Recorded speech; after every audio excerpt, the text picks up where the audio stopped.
Hola, hola, ¿qué tal a todos y a todas? Bienvenidos y bienvenidas una vez más a Demoliendo Mitos de la Política Charlas, en nuestra charla 14ª, si no recuerdo mal. Un placer que nos acompañen, como siempre. Mil gracias por el apoyo, ya más de 20.000 suscriptores en el canal. Muchos miembros también, quienes participan en las decisiones del canal respecto a los invitados, y a otras cuestiones también. Además participan en las charlas en exclusiva para los miembros. Un honor que nos acompañen, una alegría. Además nos participa gente de todo el mundo. Por ejemplo, ahora Perú, Argentina, España, Uruguay. David Morales Soto, que hablen de Perú. Sí, recién hace 2 minutos el Congreso de Perú determinó la destitución de Castillo, así que, bueno, quizás más adelante podamos deliberar un poquito al respecto, aunque hoy el foco, a pedido del público, el foco hoy, gracias a nuestra invitada especialista en el tema, va a aparecer en la guerra en Ucrania. Recuerden acompañar también a nuestro canal amigo, el Postworld Podcast. Los chicos generaron ahora un canal exclusivamente en español. El enlace aparece en la descripción. Hace unos días realizamos una entrevista muy interesante ahí, no solo sobre política, sino un poco también sobre la vida en general, filosofando un poquito. Y dicho todo esto, presento ahora sí a mi invitada de honor, de recontra honor, Alexandra Zitenko. Hola, Ale, ¿qué tal? Hola. Nos acompaña acá por segunda vez después de haber comenzado este ciclo en el Exacto. estudio. La primera charla en el estudio Tuve el con honor de comenzar el el honor, ciclo. el honor nuestro también de que nos haya congratulado con su presencia en la primera emisión desde acá y ahora en la 14ª. La presento formalmente, analista política, doctora en ciencia política, experta en la relación entre Rusia y América Latina, nacida en Kazajistán y, según el relato de ella la última vez, ligada a América Latina inicialmente gracias a las telenovelas, ¿no? Como muchos otras personas del mundo rusoparlante, ¿no? Muchos rusos y rusas también con esa relación con América Latina, por lo menos inicialmente a través de las novelas de Natalia Oreiro y demás.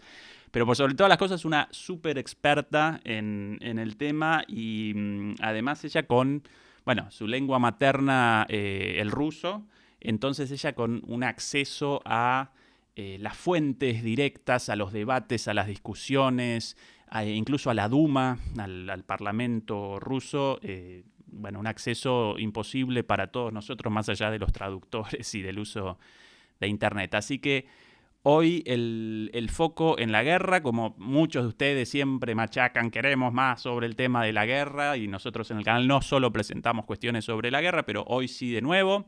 Saludos para Colombia, Costa Rica, alguien más ahí también de Colombia. Por cierto, entre mediados de diciembre y mediados de enero voy a aparecer por Colombia, por Bogotá más precisamente. Muy probablemente vamos a realizar una actividad ahí, vamos a realizar un encuentro.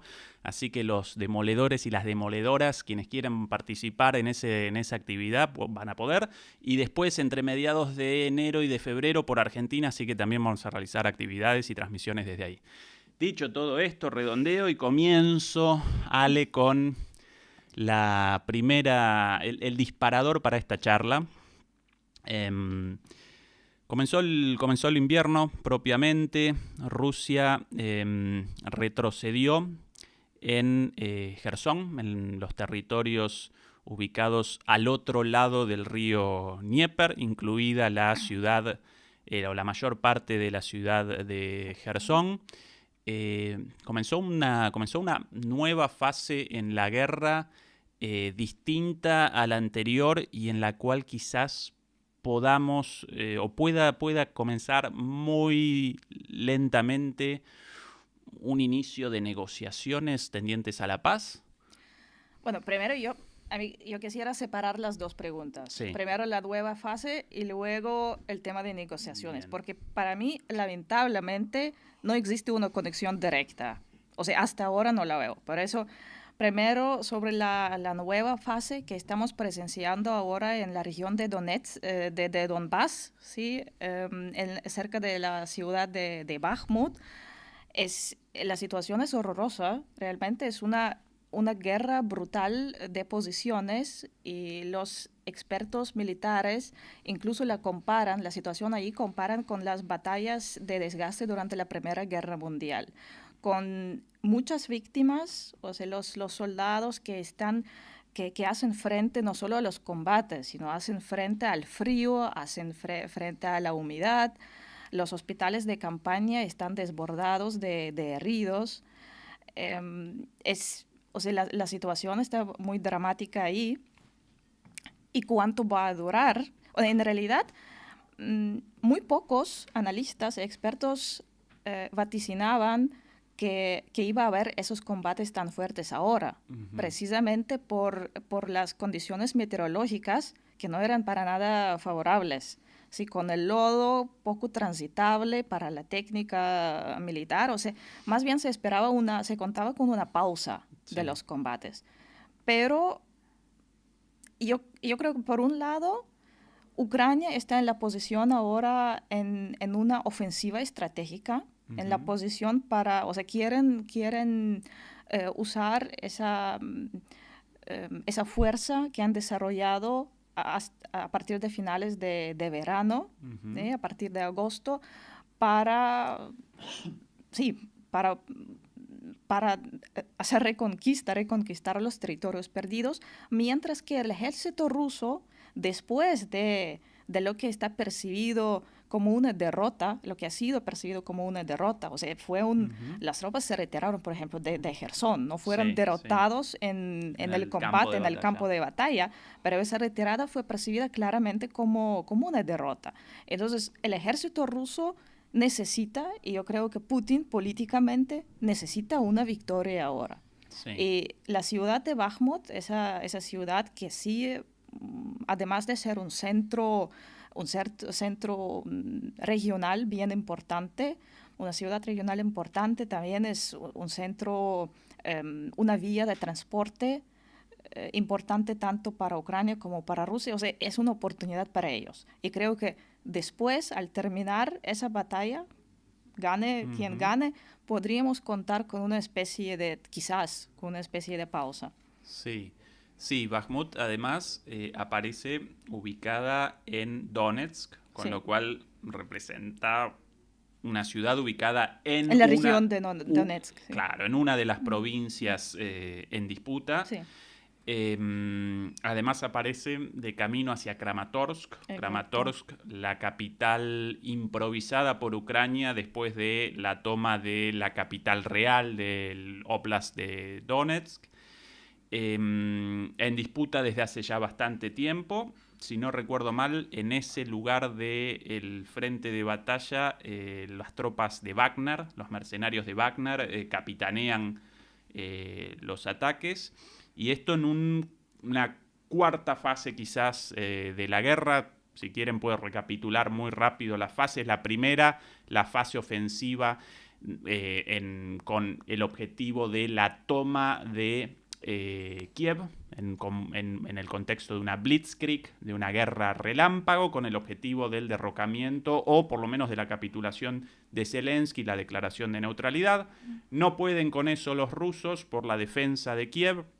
Entonces retroceden, abandonan esas zonas alrededor de Kiev, rectifican y comienza una ofensiva, ahora sí exitosa para Rusia, dedicada o destinada a la toma de Donetsk, Lugansk y las provincias del sur, los oblasts del sur, Zaporilla y Gerson, delante de la isla de Crimea y orientadas también eventualmente hacia la conexión con la zona de Moldavia tomada por Transnistria tomada por los prorrusos. En esa segunda fase, Rusia bastante exitosa, genera avances muy sustantivos. Hasta agosto, una tercera fase con una contraofensiva ucraniana sorpresiva, basada en principalmente la inteligencia de Occidente, pero por sobre todas las cosas en la superioridad de Ucrania en cuanto a la disposición de tropas, ¿sí? Movilizada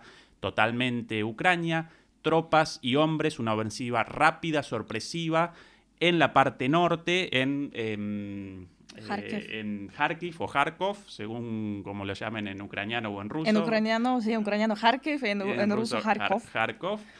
Exitosa, casi sin combates, con la excepción de Liman, en el sentido de que los rusos retroceden rápidamente ante la falta de tropas, básicamente, y el avance muy rápido y sorpresivo de los ucranianos.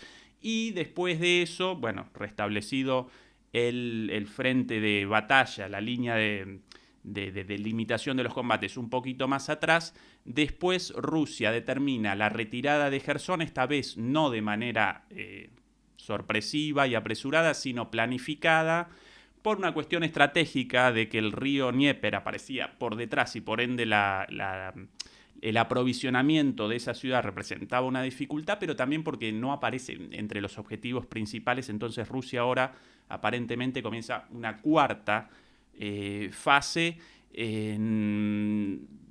distinta de la tercera fase de la contraofensiva, ¿no? Estas las 4 fases más o menos hasta... Muy buen resumen, súper bueno. Hasta acá. Yo ni siquiera lo recordaba en tan detalle.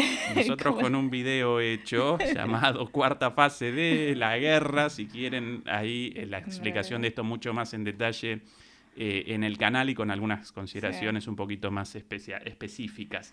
Ahora, esta cuarta fase, por un lado, está caracterizada por la forma de batalla de la tercera fase, en el sentido de que los combates, además de lo terrible de los combates en Bakhmut, ya abandonaron la zona meramente del frente de batalla, sino que Rusia realiza ataques en toda Ucrania a la infraestructura civil, y por el otro lado, Ucrania también comete atentados contra el puente de Crimea, el estrecho de Kerch y la voladura de Nord Stream 1 y Nord Stream 2. Con lo cual, en cuanto a la forma de combate, con una escalada respecto a la segunda fase de combates limitados a las zonas al frente de batalla, en ese sentido no presenciamos una desescalada, de ningún modo. Yo no diría, o sea, es una escalada, lamentablemente, sí, pero una escalada de otra forma, sino que bueno, Rusia ha hecho un cambio de táctica militar. Uh-huh. Rusia ahora se concentra en la defensa. Sí. Y hay observaciones, pueden seguir, por ejemplo, si quieren seguir buenas fuentes de lo que está pasando en el campo de batalla, el Institute of Study of War, que está publicando todos los días un reporte de lo que había pasado en esa guerra, con mapas y con muchos detalles. Entonces, para mí es la fuente que yo sigo también. Entonces, ellos, por ejemplo, han dicho que Rusia desde hace por lo menos 3 meses no ha compuesto a nuevos batallones de combate. Por ejemplo, no ha armado nuevos batallones de combate que eran la principal parte de la ofensiva rusa. O sea, ellos llevaban a cabo toda la ofensiva. Entonces, desde hace por lo menos 3 meses, ellos no han armado nuevos batallones, lo que significa que su estrategia ahora es defender lo que tienen, defender las zonas ocupadas, uh-huh, entonces estabilizar su presencia ahí y defender, porque la iniciativa ofensiva ahora la tiene Ucrania, y Ucrania no quiere perder el ímpetu, que Ucrania además sí se sienten como alentados por los éxitos que han tenido, tienen moral que es más alta, porque ellos están defendiendo a su país. Y bueno, es un cambio de la fuerza. Uh-huh. Entonces, pero Rusia no significa que Rusia está solo defendiendo, está atacando, pero está atacando con infantería, ¿no? en el campo, está atacando desde el aire con drones, con misiles, la infraestructura civil ucraniana, como ellos mismos lo dicen, para forzar a Zelensky, al gobierno ucraniano, a la mesa de negociación. Ujú.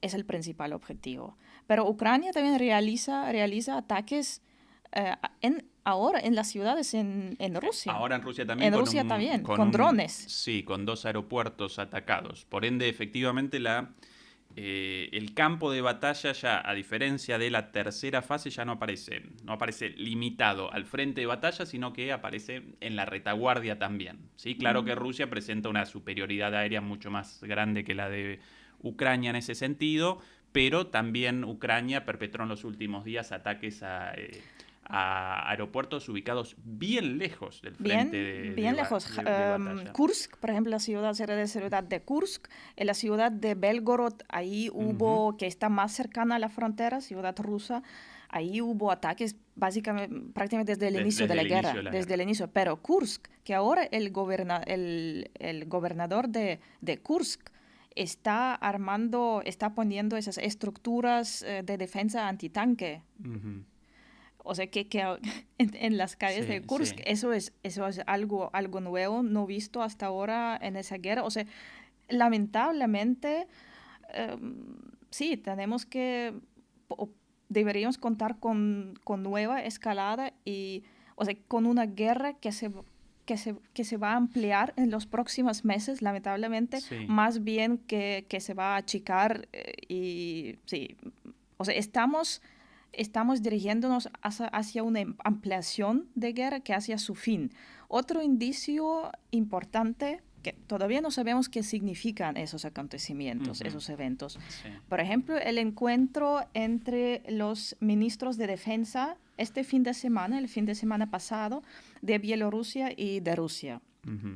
Y luego el ministro de Defensa ruso, Sergei Shoigu, también se encontró con Alexander Lukashenko, el presidente de Bielorrusia.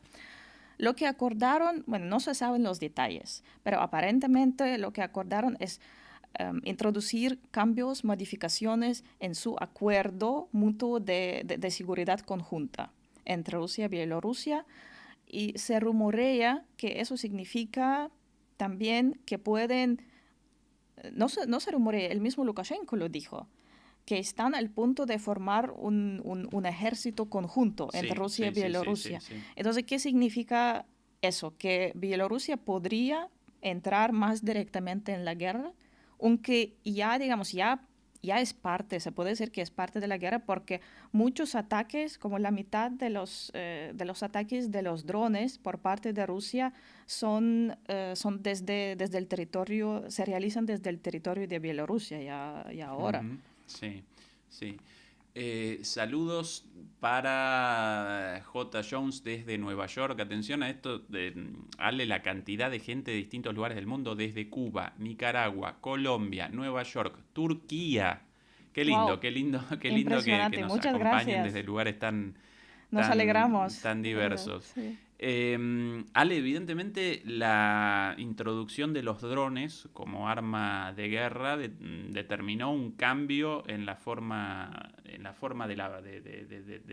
conflicto, de la batalla, de la guerra en sí. Aparentemente los drones pueden perpetrar ataques muy, muy lejos de su lugar de despegue, ¿no? Con una autonomía muy, muy, muy, muy larga, con un costo muy bajo, muchísimo más barato un dron turco o iraní que un misil. ¿Sí? El precio de un misil asciende a millones de dólares, mientras que el precio de un dron iraní asciende a $20,000, $30,000, el precio de un auto más o menos de mediana gama, y pueden generar daños muy, muy lejos de su lugar de despegue por muy poco dinero y de manera masiva, casi sin posibilidad de intercepción, no porque los sistemas de defensa no puedan responder,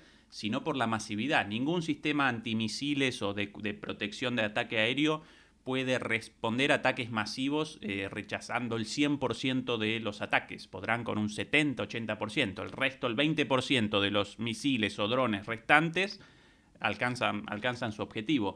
Pero, Entonces, pero tampoco son tan visibles como un misil. Por ejemplo, los drones, además, hay sistemas que no los precisamente reconocen bien. por lo lento y por lo rústico de su tecnología, los misiles antimisiles preparados para los misiles a velocidades superior al sonido no pueden con los drones. Entonces,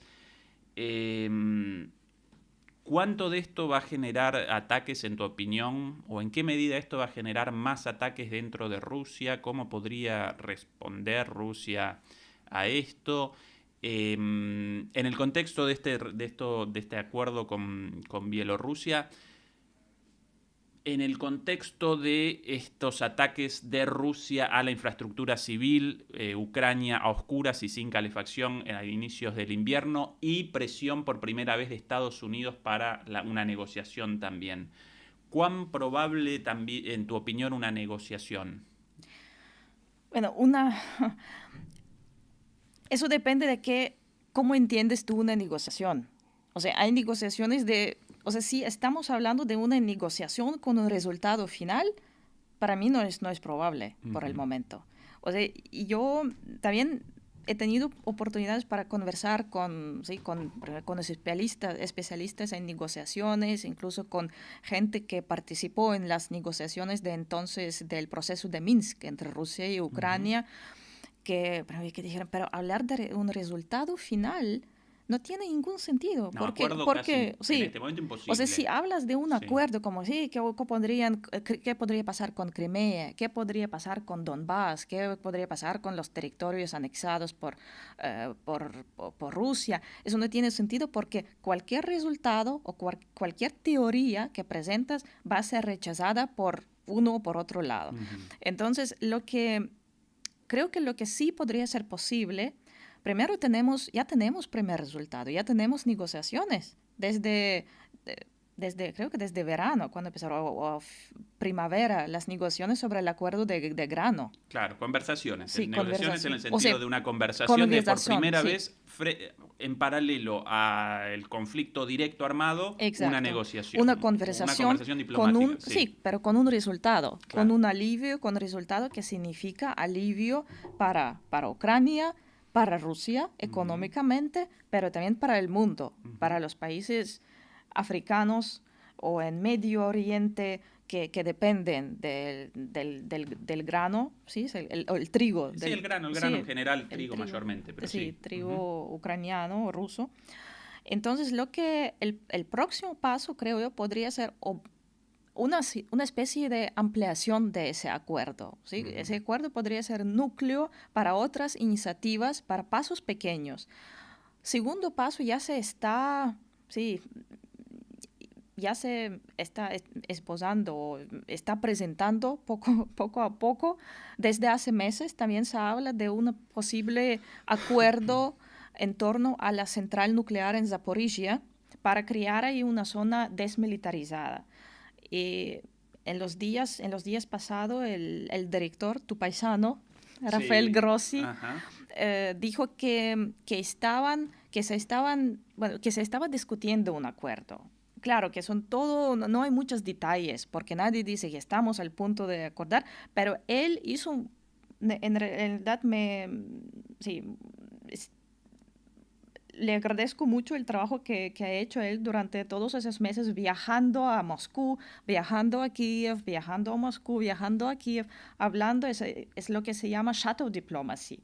O sea, diplomacia cuando las dos partes que están en conflicto, que están en guerra, no hablan directamente, sino que hay un mediador. En las sombras, traducción literal, sí. No, hay diplomacia en la sombra, pero hay shadow diplomacy. Okay. Específicamente, shadow es cuando tercera parte viaja de una capital para otra y habla con ellos sin que ellos hablen directamente. Okay. En diplomacia de la sombra tú puedes también hablar directamente. Sí. Entonces, es lo que ha hecho él y se está discutiendo aparentemente una solución en plano de cómo asegurar ¿sí? Cómo asegurar esa zona dentro y fuera de la central nuclear, cómo desmilitarizarla. Si de verdad sale un acuerdo, eso sería un éxito, un segundo éxito notable y segundo éxito para la vía de negociación en esa guerra. Y creo que podría ser camino, podría abrir otro camino para otras cosas. O sea, hay varias cuestiones que se pueden acordar, que se pueden discutir. Intercambio de prisioneros, por ejemplo. Ujú. Seguridad de otras centrales eléctricas en Ucrania que son súper importantes para... Estamos viendo que Ucrania sí sufre por el corte de electricidad. O sea, por ejemplo, se podría hablar específicamente sobre la seguridad de instalaciones energéticas, eléctricas en Ucrania, y así quizás poco a poco llegar a los temas más conflictivos. ¿Y O sea, un alto el fuego en el medio? el alto el fuego se podría, por ejemplo, se podría hacer no un alto el fuego total, general, sino tal Ujú. vez parcial. Un alto el fuego en una zona o un alto el fuego. Yo creo que estaría bueno acordar un alto el fuego para Navidad o para el Año Nuevo, por Ujú. ejemplo. Empezar, o sea, tal vez por unos días, por unas semanas, sí, para crear una especie de alivio para la población civil, por lo menos por ese tiempo. Yo creo que eso sería posible y es muy deseable tratar de hacerlo. O sea, no podemos hablar de resultados generales, ¿sí? Sí, alto al fuego general para Sí, terminar. sí. O Ujú. sea, tampoco podemos hablar de negociaciones que Putin y Zelensky se sienten y negocian, sino que son pasos pequeños, empezando primero con cuestiones poco conflictivas en las cuales tanto Ucrania como Rusia tengan interés y que quizás eso podría ser empleado. Lo que muy importante en cualquier caso es apoyo por parte y mediación por parte de la comunidad internacional y por parte de los estados grandes, estados de peso internacional para apoyar ese proceso, porque si no, no va a funcionar. Sí, sí, en ese sentido, Ale, yo presencio un cambio en el contexto internacional o en el contexto político,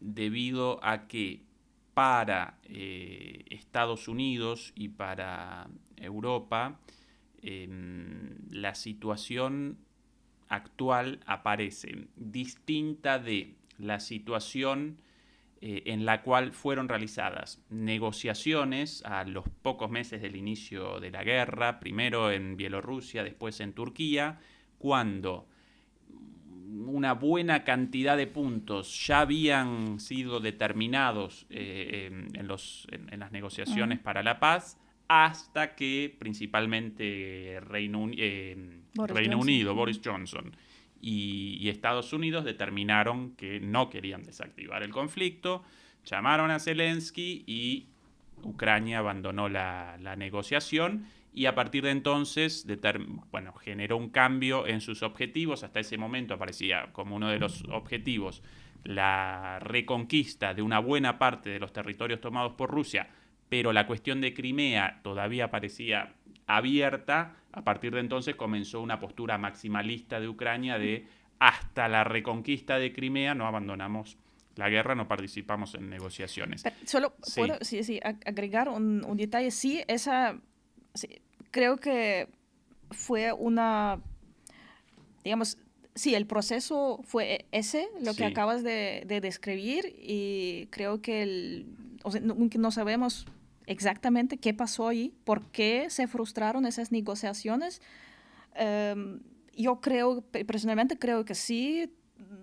Por una parte fue la iniciativa de Johnson o la visita de Johnson que contribuyó a esa frustración de las negociaciones, pero por otro lado hubo también informaciones en la prensa y también en la prensa rusa que el entonces asesor de Putin Ujú. dijo que tampoco Putin quería aceptar el acuerdo sí, que Ucrania propuso, Ujú. porque ahí no se definía el estatus de Crimea. O sea, para él Sí. el asunto de Crimea no era innegociable. O sea, Crimea pertenece a Rusia, que él probablemente no aceptó el primer...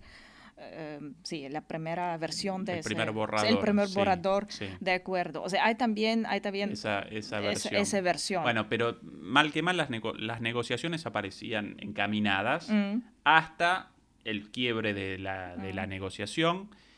En ese entonces, en mi opinión, Estados Unidos, por lo menos mi análisis, Estados Unidos patrocinaba la guerra por los beneficios aparentes para su economía a través de la guerra del gas, posteriormente a través de la desindustrialización de Europa, políticos relativos a la subordinación de Europa a la OTAN, hegemonizada por Estados Unidos, pero ahora por primera vez para Estados Unidos la situación aparece distinta. mm, En mi opinión, por dos razones. Por un lado, por la posibilidad, ahora afortunadamente desactivada, pero la escalada nuclear, en el sentido de una escalada en cuanto a las amenazas nucleares de todas las partes. ¿Sí? Entonces, eso genera ya un punto un punto de inflexión para los Estados Unidos, y de hecho los directores de los servicios de inteligencia de Rusia y de Estados Unidos realizaron una reunión en Turquía oficial, en la cual entre ellos dos determinaron, en representación de sus países, determinaron que a pesar del conflicto y del enfrentamiento, ni uno ni el otro, ni Estados Unidos ni Rusia, después de esta escalada de declaraciones y de amenazas y de la posibilidad de un ataque con armas nucleares tácticas, que ninguna de las dos partes iba a comenzar un ataque nuclear. Con lo cual, hay un primer cambio para Estados Unidos. Pero en segundo lugar, en mi opinión, aparece la cuestión de Taiwán.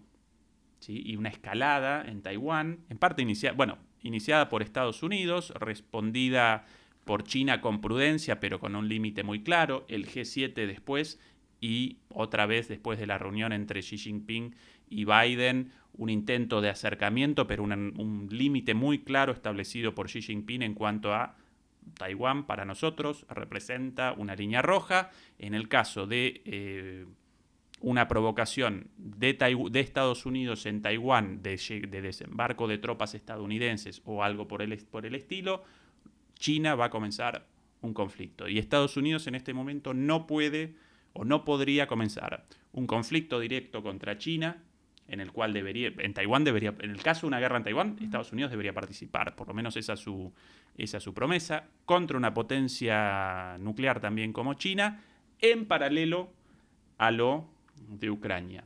Entonces, en esa nueva situación para Estados Unidos, de la posibilidad de la apertura de un segundo conflicto en paralelo, algo muy prácticamente irrealizable en este momento para las Fuerzas Armadas estadounidenses, y las amenazas nucleares, ahora desactivadas, pero amenazas al fin, la inflación también quizás represente un factor en Estados Unidos, las elecciones de medio término finalmente no tan malas para Biden como vaticinaban las encuestas, y por ende para Biden el incentivo a una guerra para reactivar su imagen política interna, como vaticinaban algunos analistas en el caso de una muy mala elección, bueno, eso desapareció, con lo cual para Estados Unidos patrocinar esta guerra en Ucrania ya no representa un negocio, o ya no aparece tan beneficioso como al principio en el cálculo entre costos y beneficios desde la mirada de los estrategas estadounidenses, ¿no? Si realizamos un análisis un poquito más allá de esta mirada de los halcones estadounidenses, la guerra en sí a mediano y largo plazo, no a corto plazo con la venta de gas estadounidense, con la subordinación de Europa a la OTAN y demás, a mediano y largo plazo está generando una entrega de Rusia a los chinos y un nuevo polo de poder distinto o enfrentado a Estados Unidos, con India, con Rusia, con China, con el mundo árabe, con Arabia Saudita incluso, no por una unión más unidos por el espanto que por el amor de alguna manera, ¿no? Así que a largo plazo, sin dudas, esto representa para Estados Unidos una mala noticia, pero a largo plazo los estrategas de Washington no generan ni estrategias, sino que los estrategas de Washington, los halcones de Washington, responden a esto. Bueno, perjuicio para Rusia, patrocinemos esta guerra. Aumento de los ingresos por gas, patrocinemos esta guerra. Bueno, ese cálculo para mí ahora parece trastocado. Y por eso la presión de las últimas semanas, ya no solo por detrás entre bambalinas, sino que incluso el comandante de las Fuerzas Armadas estadounidenses, no recuerdo el cargo específico de la figura militar más, del cargo militar más alto al mando del conjunto de las Fuerzas Armadas. Por debajo del presidente, el militar más alto, él mismo ya realizó Mark Milley. Exactamente, un anuncio llamando de alguna manera a una negociación también. Sí, dijo que no, él no ve posibilidad ni para Rusia ni para Ucrania de ganar esa guerra militarmente y que hay que buscar otros medios para terminarla, lo que significa negociación. Sí, Además, algo dicho en a fondo hace 4 meses por nosotros, pero bueno, gracias Mark por queremos el copyright nada más. Bueno, pero también yo le agradezco decirlo públicamente y también nombrar esos números espantosos. O sea, para mí, en realidad, yo por eso estoy destacándolo cada vez que es una tragedia humana en primer lugar. Los números, si son verdaderos, y yo creo que sí, porque son los números más fiables, más precisos que han sido publicados hasta ahora por los Estados Unidos, 100,000 soldados muertos y heridos en cada lado, en el lado ruso y en el lado ucraniano, es una tragedia. Es una tragedia.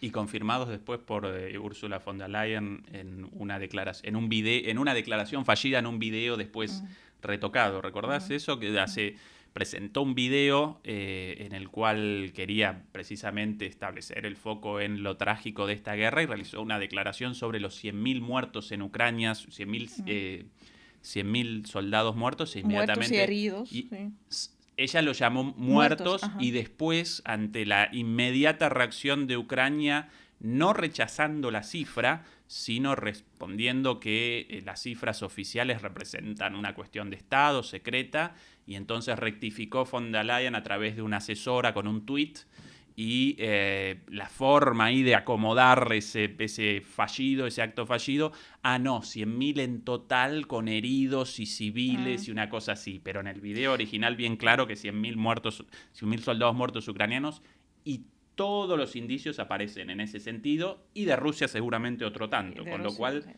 una tragedia. Es una tragedia. Y otro aspecto que creo que también condiciona ese cambio público de la posición, yo creo que no en público, sino en el trasfondo, desde el inicio había distintas evaluaciones de hasta cuándo meterse a esa guerra, meterse o no, apoyar o no, porque el Occidente necesitó unas cuantas semanas hasta tomar la decisión de enviar armamento para Ucrania, ¿sí? No lo hicieron desde el mismo inicio de la guerra. Entonces, segundo factor que creo que jugó un papel importante en ese cambio de narrativa es el misil caído en Polonia, que demostró que un estado de la OTAN, que la OTAN puede ser afectada por un imprevisto, o sea, imprevisto o previsto en esa guerra, puede ser atacado también. Fue no un ataque, pero un misil que cayó en el territorio de Polonia, que también mató a 2 personas. Sí. Uh-huh.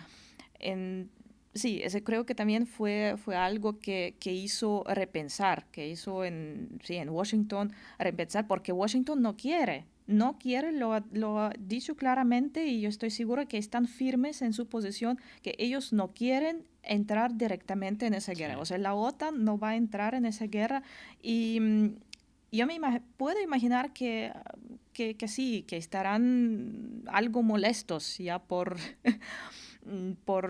sí, tal vez, digamos, porque ahora ya no pueden, no saben cómo terminar. Y incluso ahora, cuando Ucrania está teniendo éxito, va a ser mucho más difícil convencer a Ucrania de parar. O sea, Sí, ahora sí. ustedes tienen que parar. No, nosotros frustramos las negociaciones en primavera que podrían haber llevado mejores resultados para ustedes. ¿Sí? Empezamos a apoyarlos con armamento para que ganen esa guerra, pero ahora no lo hemos repensado, ahora no queremos Sí, más una esa guerra. posición Sí, puesta así de esa manera bastante esquizofrénica, sí. ¿no? De un bombero piromaníaco. Primero, eh, patrocinar un enfrentamiento total y después de repente, no, Zelensky ahora quiere una lucha a todo o nada justamente después de haber reconquistado una parte. Sí, Debemos recordar, sí, que a pesar de que fue presentado como la reconquista de todos los territorios rusos, del 20% total del territorio ruso tomado por, del territorio ucraniano tomado por Rusia, retrocedió Rusia al 15%, con lo cual todavía la mayor parte del territorio ocupado aparece en poder de Rusia. Respecto a esto de la voluntad evidente de Estados Unidos de no participar directamente, la reacción de Biden, si no recuerdo mal, el episodio este de los muertos en Polonia, finalmente por un misil antimisil proveniente de de Ucrania. Ucrania. Bueno, él reaccionó con muchísima prudencia, desde el momento llamó a la espera, a la prudencia, a realizar una investigación. Incluso, si no recuerdo mal, un propio asesor de Putin caracterizó la respuesta de Biden como muy prudente, Sí. como que en ese momento, como que las dos partes, bueno, bien que ustedes tranquilos, nosotros también tranquilos, porque ninguna de las dos partes quiere un enfrentamiento Es directo, el interés evidentemente. común que ellos tienen. O sea, por todas las diferencias, es Sí. el interés común muy importante que une más a Estados Unidos con Rusia que a Estados Unidos con Ucrania. Sí, sí. Claro que cuando vos comenzás un conflicto y amenazas nucleares, ese interés en común, si uno aparece jugando con fuego, ese interés en común puede por un accidente incluso desaparecer y generar un conflicto directo, ¿no? También. Pero bueno. Ale, ¿cuál, en tu opinión, las últimas medidas de Europa parecen encaminadas a un tope al precio del petróleo ruso, a la imposición no solo de la Unión Europea, sino del G7 también? Aparentemente pronto establecerán un tope al precio del petróleo ruso. ¿Cuál tu visión de eso? ¿En qué medida eso va a generar el efecto deseado por Occidente en la economía rusa o en qué medida no? Eh, Bueno, y yo diría que, por un lado, ese precio no parece que haya mucha diferencia entre el precio por el cual Rusia vendía su petróleo, porque hay Ujú. un tipo de petróleo, creo que Urals, que lo vendía incluso Por debajo. por Ujú. debajo, 52 dólares por barril. Entonces, a primera vista no hace mucha diferencia, pero Rusia sigue ganando más por el precio y por los precios de gas, o sea, sus ganancias están creciendo sus ganancias totales. Luego, ¿qué efecto podría generar? Bueno, Rusia ha dicho que no se va a atener sí, a ese límite del precio y claro, va a depender de si China e India seguirán comprando, o sea, van a insistir Y en... ya aparentemente determinaron que sí. Sí, bueno, pero sí, entonces hace poco diferencia para Rusia. Sí. O sea, yo creo que en realidad los efectos los vamos a presenciar más o menos a partir de invierno, o tal vez en la primavera, porque actualmente, o sea, yo creo que Rusia seguirá ganando, seguirá exportando su petróleo, va a encontrar vías para hacerlo. Mm, no hace mucha diferencia para Rusia. Y otro aspecto que quería mencionar, pero al mismo tiempo es un caso sin precedentes hasta ahora, que no los exportadores de petróleo que, Sí. crean una especie de cuartel, sino los importadores. Y como es un acontecimiento sin precedentes, también habrá que observar Los sí, efectos, los sí. efectos. Para mí y al igual que las sanciones, va a generar un efecto negativo para la propia Europa, como un tiro en el pie. ¿En qué sentido? Rusia, como hasta ahora, va a realizar la venta de su petróleo a la China, a la India, incluso a países de Medio Oriente como Arabia Saudita, y esos países, como hasta ahora en parte, van a realizar Revender. una reventa de ese petróleo a Europa a un precio superior al del mercado, con lo cual va a generar un aumento de los precios de mercado a escala global, un aumento para Europa, un beneficio para los intermediarios, sin una afectación real de Rusia. Esto ya, cuando comenzaron las negociaciones, las discusiones sobre esto hace ya meses, muchos analistas lo presentaron muy claramente, el hecho de que si la India y China, y después evidentemente también Arabia Saudita y otros, incluso si no recuerdo mal, Indonesia, entre los compradores de petróleo ruso revendido después, si no participaban en la medida iba a generar un efecto contrario al buscado. A pesar de eso, machacaron con esta medida y la promulgarán de aquí a poco, con un efecto para mí contrario a los intereses buscados, pero bueno, yo de la dirigencia europea, yo ya ahora parezco completamente escéptico respecto a cualquier medida sí, no racional. Ya la cuestión ya no responde a directrices ideológicas, sino a la falta de racionalidad y pragmatismo y en mi opinión, una desorientación absoluta y una improvisación total de líderes verdaderamente por debajo de su tiempo histórico. Opinión mía respecto a los líderes de los países europeos y de Europa en general, pero bueno, Bueno, es falta, estamos ante una falta de los líderes. a una falta de Tenemos liderazgo, sí. de liderazgo, ¿sí? Los líderes que fueran capaces de ver el cuadro completo y de ver los efectos de largo plazo, de pensar estratégicamente y no solo crear soluciones o que ellos piensan que son soluciones por el momento, de Sí. corto plazo, como son managers, son Sí, sí, como gerentes, gestores, gestores, sí, pero sí, del día a día. de día a día. Y yo quisiera ver más pensamiento estratégico, menos emocionalizado, menos decisiones tomadas bajo emociones. Y bueno, pero en realidad yo diría que en Rusia no es diferente. Yo tampoco presencio una estrategia de largo plazo ahí, ni en lo que se refiere al futuro de Rusia, Sí, ni tampoco al lugar de Rusia en el en el mundo. mundo.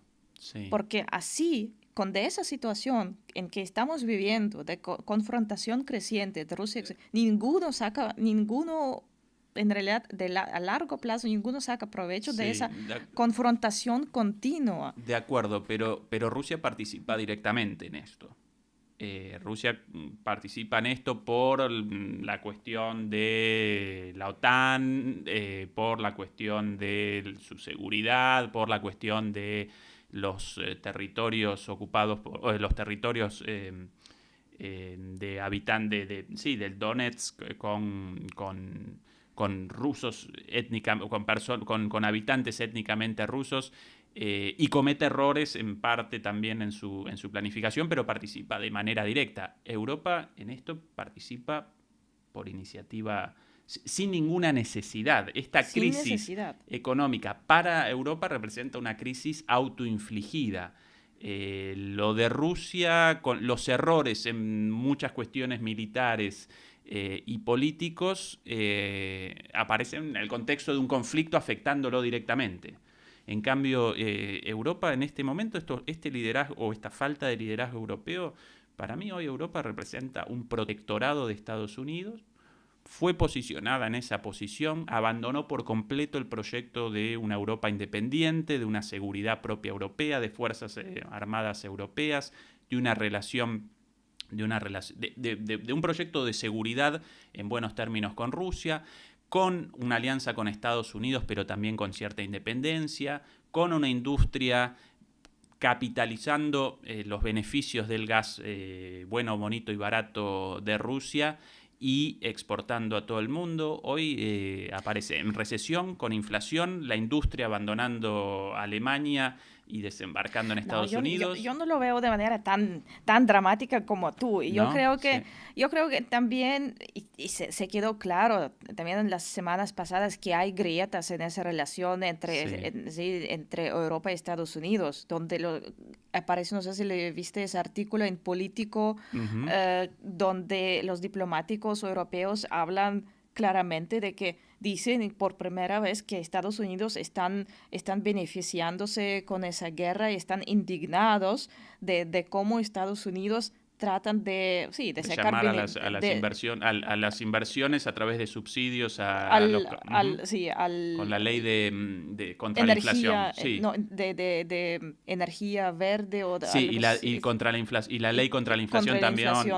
Que afecta a Europa. De acuerdo. Hay una queja especialmente, en particular, de Macron y de la diplomacia francesa. Pero en cuanto a las medidas concretas...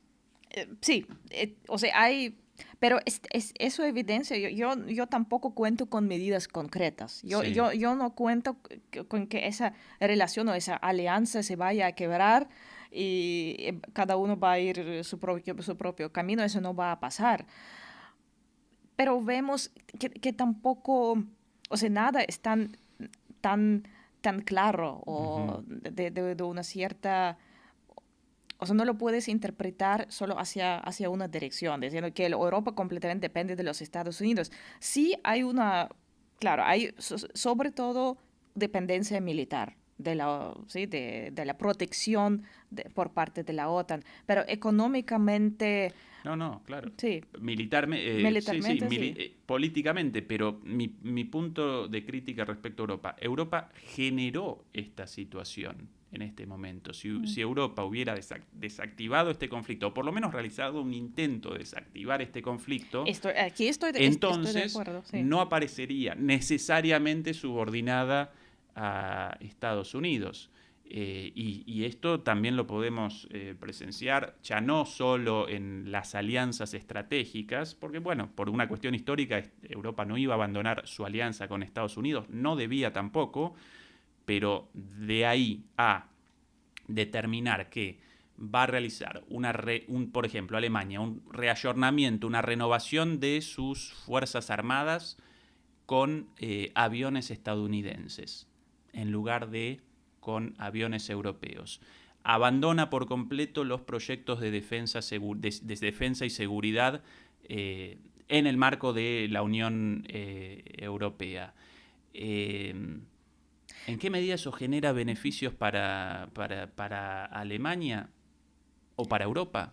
El problema es que yo diría que para mí hay dos Europas. Europa tampoco hay una Europa. Hay una división entre oeste y el este. Uh-huh. Esa división es muy fuerte. Y en Europa oriental hay resentimientos respecto a Rusia, resentimientos históricos que son fuertísimos y que se transforman en una reacción emocionalizada. O sea, ahí existe también un nacionalismo anti-ruso. En Europa. En Europa. En Europa del Este. En Europa del Este, como en Polonia, en los países bálticos, que están también más aliados con Gran Bretaña, con Reino Unido, con con los Estados Unidos. Entonces, siempre esas dos Europas siempre chocan. Por un lado tenemos Alemania, tenemos Francia, que son más pragmáticos y que sí están interesados, o sea, se han beneficiado de buenas relaciones con Rusia, que estaban más, más abiertos y que perseguían ese objetivo de cooperar con Rusia, de tener una cooperación, o sea, una postura pragmática, mientras que la postura en Europa del Este, en mi opinión, no es pragmática, es emocional, sí, no es lógica simplemente, es muy ideológica. Sí, ahora la Unión Europea hasta acá, Ale, cuando Hungría, Polonia, gobernadas por la extrema derecha, cuando de repente abandonaban los mandatos de la Unión Europea sin ningún problema, la Unión Europea determinaba el corte de los fondos y los reacomodaba subordinadamente a sus directrices como quería. Así que dentro de esa división efectiva entre Europa del Este, mucho más combativa, y Alemania, Francia y el resto de Europa, hasta hace poco, obviamente, Alemania y en cierta medida Francia y el Reino Unido, cuando participaban en la Unión Europea, determinaban el discurso y los lineamientos de la Unión Europea en su conjunto, subordinando por la fuerza a esos otros países.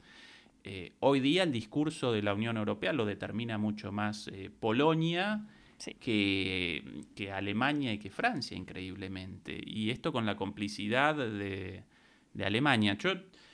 Yo participo de tu visión de los matices, pero realizo un análisis verdaderamente muy crítico de el rol de Europa en esto, porque en este conflicto para mí no aparecen buenos. Los únicos buenos, los pobres ucranianos e incluso rusos muertos en este conflicto, la gente sufriendo. Después todo el resto malos, o por lo menos malos en el sentido de en búsqueda de sus intereses, con una excepción para mí de Europa, de los europeos, a quienes yo caracterizo como malos y tontos. Así, directamente. Porque no responden a los propios intereses de Europa. Por eso por eso yo participo de tu interpretación también. Primero estamos hablando de la Unión Europea, ganador del Premio Nobel de la Paz. Sí. Y lo único que están haciendo, o sea, no es lo único, pero básicamente su preferencia en ese conflicto no ha sido desactivar el conflicto desde el principio, desactivarlo políticamente en diciembre. Tampoco ha sido empujar una negociación, poner todos los recursos para alcanzar una negociación, ser mediadores, en vez de ponerse claramente en un lado y armar una guerra, presentarlo como una guerra de valores contra Rusia, lo bueno contra lo malo. Democracia contra autocracia, sí. Absurdo, sobre todo si lo hace un ganador del Premio Nobel de la Paz, que además son sus vecinos. O sea, para mí el rol de Europa tendría que ser en ese conflicto el rol de mediador, tratando de reconciliar a Rusia y Ucrania, entender el conflicto, porque hay un conflicto dentro de Ucrania, entre las dos partes de Ucrania, el este-oeste. Hay un conflicto también en parte con raíces históricas entre Rusia y Ucrania, y ahí tendría que entrar Europa para mediar, para buscar puntos comunes, como lo hicieron en 2015, 2014, 2015, Alemania y Francia. Pero eran solo Alemania y Francia que formaron el formato de Normandía e iniciaron el proceso del Minsk, que ahora lo están criticando al presidente alemán Frank-Walter Steinmeier por iniciar justamente ese proceso de la paz. O sea, esos extremos. O como Merkel en 2008 con Georgia. Desactivando ese conflicto también. Yo increíblemente, yo ahora parezco en defensa de Merkel. Es una cosa increíble, pero para mí, si quieren, mis posiciones respecto a los gobiernos de Merkel, hace algún tiempo generé una columna para Página 12 con un balance muy crítico de los años de Merkel en Alemania, especialmente en lo económico, en lo social, pero Merkel por lo menos capitaneaba Europa con miras a los objetivos de Europa y de Alemania y de la paz. y hoy día para mí, Scholz aparece perdido. Un día no a Rusia, qué bueno Estados Unidos, al día siguiente un viaje relámpago a China, ¿no? Rindiendo pleitesía a Xi Jinping. Bueno, y mientras tanto los verdes, en lugar de con una zanahoria como hasta hace poco en la mano, con un fusil. Ahora llamando a más guerra, más guerra. Pero abandonemos un rato Europa. Ale, el invierno. Acá comenzó el invierno, ya frío en la calle fuerte. Algunos días, hace unos días, menos 10 de sensación térmica. Hoy ya no tanto, menos 2, pero aún así fresquete. En Ucrania mucho más. ¿Qué puede generar esto mientras el saludo a Krivos Gamer, uno de nuestros miembros del canal, invitado todo el mundo a ayudar al canal con una pequeña contribución mensual para los miembros, muy muy chiquitita, nos ayudan con eso al desarrollo del canal? ¿Qué puede generar el invierno en sí en la guerra, en tu opinión? ¿Qué puede generar? Pues ya lo está ¿O qué generando. está generando? El invierno, bueno, Ucrania se está preparando para una ofensiva en invierno, ¿sí? Ya lo han dicho claramente. Entonces yo creo que Ucrania va a tratar de hacer nuevas ofensivas. Yo dudo el éxito de esas ofensivas, o sea, que puedan ser ofensivas de realidad grandes, decisivas en plan militar. Yo creo que con ofensivas masivas por ambos lados, podríamos contar a partir de primavera, o sea, primavera, verano, o sea, en realidad mi preferencia es que la guerra termine hasta primavera, verano, pero lo que estoy leyendo, los análisis de los expertos militares que dicen que es muy probable que haya nuevas ofensivas en primavera, las ofensivas grandes, porque ahora, en ese momento, a Ucrania le falta simplemente el armamento para llevar a cabo esas ofensivas. Por ejemplo, Alemania, vamos a ver si Alemania de verdad manda esos tanques de combate, los Leopards, entonces eso le daría una posibilidad para Ucrania sí, le daría más fuerza para iniciar nuevas ofensivas, pero eso no los tendría hasta primavera. Sí. Entonces, el invierno yo espero, o sea, va a haber combates y va a haber ofensivas, pero yo no espero éxito decisivo, importante, o sea, victorias importantes en esa guerra, ni para Ucrania ni para Rusia en invierno. O tal vez, ojalá, va a haber una pausa. Yo creo que en algún momento en invierno va a haber un break, una pausa Sí. en el combate sí, es probable que mayores combates inicien en primavera. Ale, los movilizados rusos, los supuestamente 300.000 movilizados rusos, puede que ellos en algún momento, o que Rusia con esa gente en algún momento quiera cometer una nueva ofensiva, o poco probable en tu opinión? El problema con esos movilizados es que primero no tienen experiencia, o sea, son mal preparados, son mal equipados. Y ya hubo, no sé, una especie de escándalo a finales de noviembre, cuando un grupo de soldados hizo público, publicando un video creo que en los medios sociales, quejándose de que les mandaron al frente a una batalla y sin equipamiento adecuado, y que por eso volvieron con muchas bajas y con grandes pérdidas. Entonces ellos se quejaron de la organización, se quejaron de no recibieron ni equipamiento profesional adecuado también a las condiciones meteorológicas, ni siquiera comida.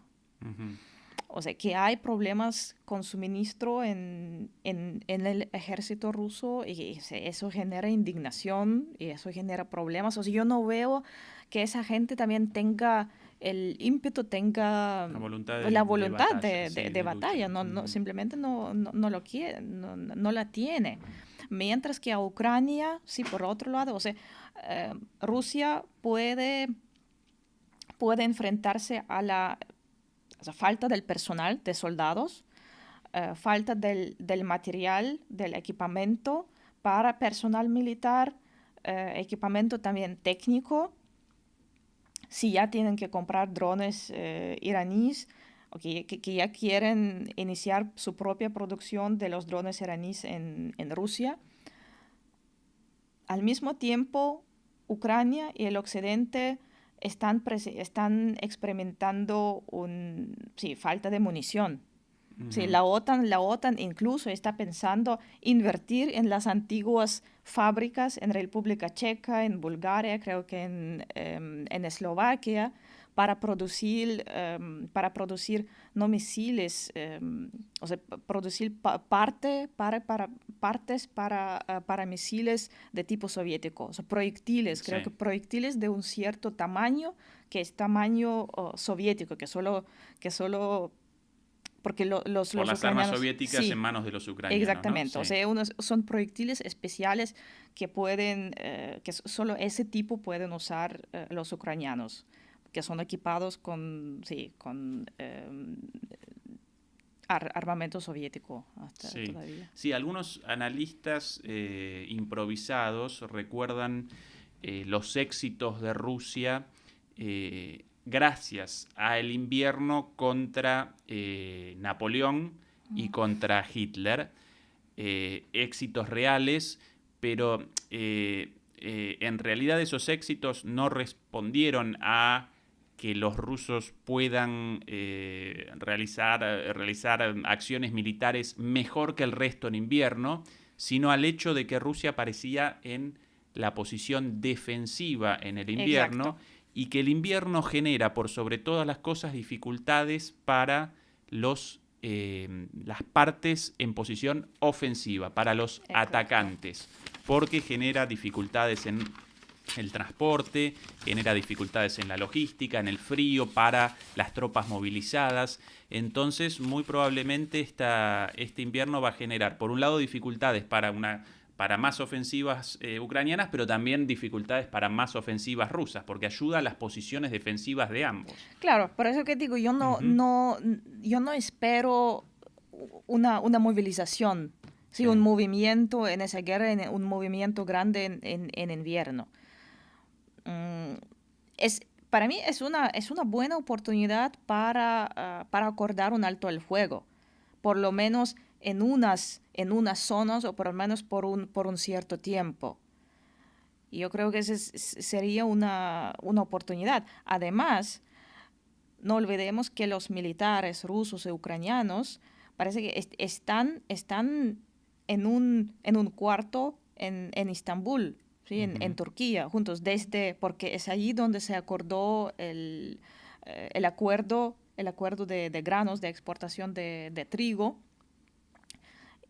con la participación de los militares por parte de Rusia y Ucrania para observar los corredores, para decir que ahora no se puede disparar, ¿sí? que no se disparen cuando no se puede disparar, o sea, para controlar. Entonces, hay contacto entre ellos, entre los militares rusos y ucranianos.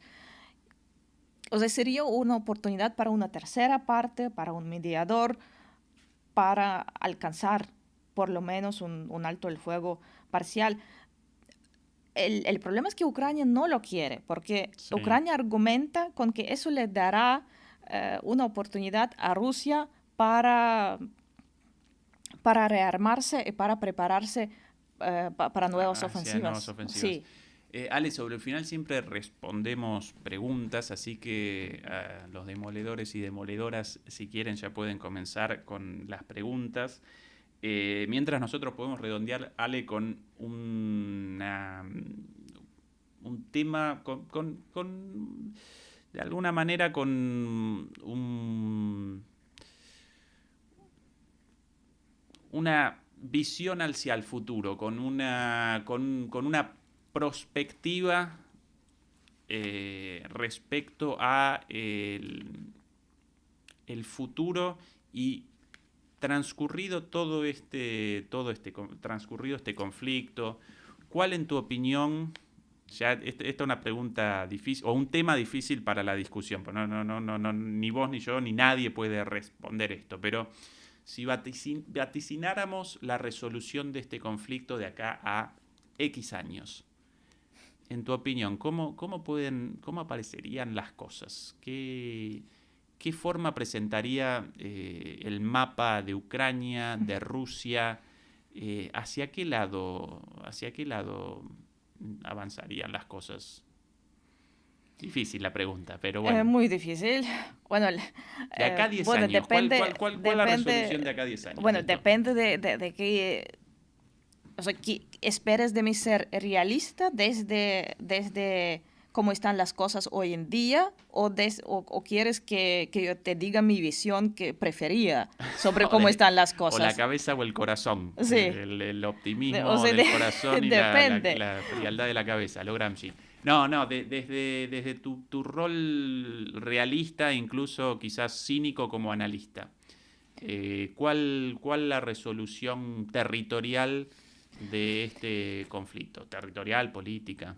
Yo no quiero hablar de la resolución territorial, porque no quiero especular. Bueno, lo único que puedo decir es que yo veo lo único que en mi opinión no puede ser solucionado ahora mismo, porque si no va a llevar a una tercera guerra mundial, es el estatus de Crimea. Es a quién va a pertenecer Crimea. Al terminar esa guerra, yo creo que Crimea va a seguir parte de Rusia, pero lo que va a pasar en 10, 15, 20 años, no sabemos, ¿sí? No sabemos qué porque esa guerra sí o sí va a terminar con un acuerdo político. Y yo no sé, no puedo decir y no quiero especular sobre qué podría contener ese acuerdo político. Yo creo que Ucrania sí se va a integrar más en el occidente, que va a ser, o sea, que va de alguna forma estar asociada a la Unión Europea, sino directamente parte de la Unión Europea, lo que veo, o sea, porque es un proceso que tarda muchísimo, que puede tardar hasta 10 años o más. Pero que Ucrania va a ser más integrada con el occidente que con Rusia.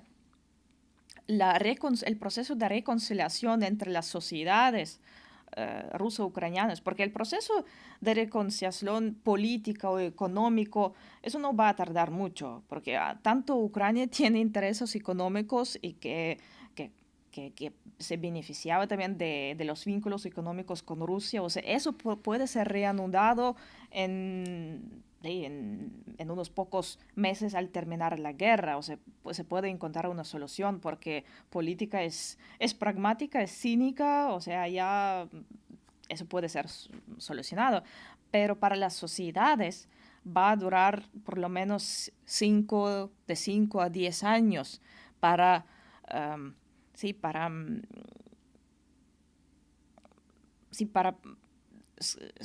superar, ¿sí? Sí. Para superar el resentimiento, para superar el rencor mutuo. Entonces, si hablamos de un periodo de 10 años, yo ya creo que en 10 años las relaciones entre los dos países en gran medida se van a normalizar, o sea, que va a haber un intercambio político, económico, cultural entre los países, o sea, entre Rusia, entre Ucrania. Pero, bueno, primero, yo creo que en 5 o 10 años va a haber un cambio de gobierno en Rusia. Porque ahora, bueno, las próximas elecciones son en 2024. Sí. En Rusia, en teoría, Putin podría ser presidente, según la Constitución, hasta 2036, pero para mí, o sea, no lo veo probable. Para mí es máximo 24. Entonces, va a haber un cambio de gobierno en Rusia y lo que va a dar posibilidad para repensar, para reestructurar las relaciones entre Rusia y ¿Y la ese Unión cambio de Europea. gobierno hacia dónde? Ale. Yo creo que hacia alguien, un gobierno más liberal, diría yo. Ajá. Yo creo que sí. O sea, de largo plazo yo veo un cambio de gobierno hacia más apertura, hacia mayor apertura y o sea, más liberalización. Ajá, bien. De acuerdo en toda tu perspectiva, yo sí aventuraría un escenario territorial. Para mí, tarde o temprano, vamos a retroceder a una situación muy parecida a la del inicio de la guerra. Crimea para Rusia y la parte del Donbass tomada por Rusia en control de Rusia y la otra parte para Ucrania. Tarde o temprano, en mi opinión, vamos a retroceder a algo parecido a lo de Minsk. Pero no en 10, o sea, eso creo que vamos a retroceder a eso ya o sea, yo creo que es... Bueno, pero institucionalizado de alguna manera en un acuerdo con Ucrania fuera de la neutral respecto a la OTAN, pero con un acercamiento a Europa, abierta la pregunta de la reconstrucción de Europa, porque el acercamiento, incluso el de ingreso... Ucrania. Perdón, de Ucrania, lapsus. Incluso el acercamiento o el ingreso a la Unión Europea de ninguna manera connotan una garantía de la reconstrucción de una Ucrania destruida por completamente. Y por último, esos resentimientos, bueno, como en el caso de Bosnia y Serbia, aunque la situación más o menos resuelta en el sentido de que no presenciamos enfrentamientos, los resentimientos entre los pueblos. Claro, cuando ya la cuestión, ya no una cuestión política, sino tu mamá, tu papá, tu hermano muerto, por el uno, por el otro, ya la cosa parece de otro cariz en cuanto a los resentimientos en las sociedades, ¿no? Eso quizás lo más terrible y lo más... Es lo más terrible, de la guerra, definitivamente. Bien. Bueno, por ahí algunas preguntas, pero en realidad ya las respondimos, como por ejemplo esta de Daniel Tabela: ¿qué se espera del futuro a 20 años de Ucrania, ya que el modo que se va a tener que pagar los costos de la guerra? Bueno, recién respondida. Después una pregunta un poquito ahí más técnica de José Luis. Hola, buenas tardes. ¿Qué tanto afectarán los 200 T-90M en el balance de la guerra ucraniana? Bueno, ni más ni menos que el resto del armamento hasta ahora provisto, por un lado por Occidente, y bueno, el armamento ruso también en la guerra hasta ahora. Esas las preguntas, así que podemos redondear acá, Ale. Ale, como siempre, súper esclarecedora tu participación, además con muchísimos conocimientos. Hoy realizamos un revoloteo de un lado al otro del conflicto por cuestiones muy distintas, y pocas personas pueden eso también como vos. ¿Cuándo regresas a Perú? Sobre Perú, en los próximos días ahí podemos responder preguntas. Hoy la cuestión aquí basadas en... El tema de hoy basado en la guerra, así que no vamos a comenzar ahora, después de más de una hora de conversación sobre Perú. Estamos contemplando el fin de la Unión Europea. Europa del Este parece dispersa ideológicamente cada vez más.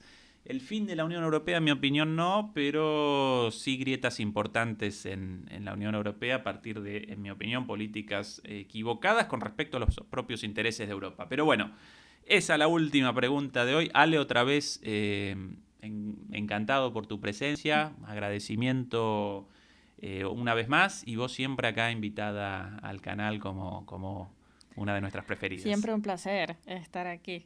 Muchas gracias. Gente, hasta la próxima emisión en unos pocos días de una transmisión en vivo, pero en línea desde mi casa. Chao, adiós. Chao.